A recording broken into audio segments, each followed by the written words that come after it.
In a quiet, humble village, there lived a farmer named Harun. He carried a heavy belief in his heart, a secret he whispered to himself every day. I am a selfish man. Why?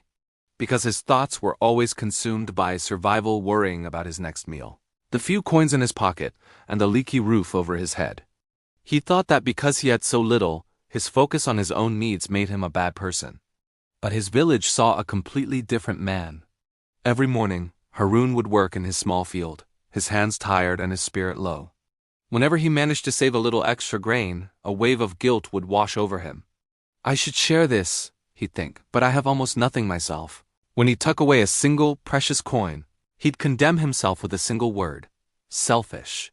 He truly believed that real kindness was a luxury only the rich could afford. But others saw his actions, not his inner turmoil.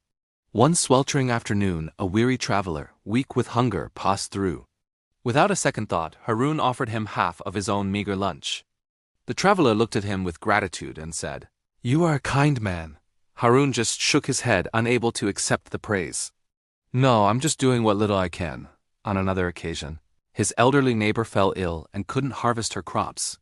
So after a long day of toiling on his own land, Harun worked through the night, harvesting her field under the moonlight.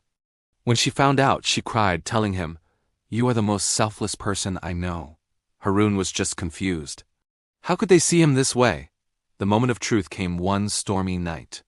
A fierce tempest ripped through the village, destroying homes and leaving families with nowhere to go.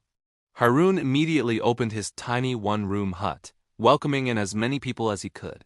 As they all shivered by the small fire, a child looked up at him with wide, curious eyes and asked, "Why do you help everyone, even when you're poor too?"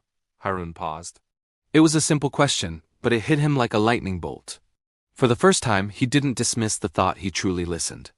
A few days later, once the storm had passed, the village gathered. The wise village elder stood up and addressed everyone, his gaze finally resting on Harun. "Harun," he said, his voice ringing with clarity, "you always call yourself selfish. But you give when you have almost nothing to give.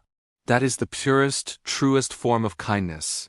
Tears welled up in Harun's eyes as he finally understood. Kindness isn't about how much you have in your hands to give away. It's about the willingness to give from your heart, even when it feels like you have nothing left. From that day on, Harun still worried. He still struggled. But he no longer saw himself as selfish. He simply saw himself as human. And the village? They saw him as what he had always been: kind. The most generous hearts are often the last to recognize their own goodness. Thanks for watching.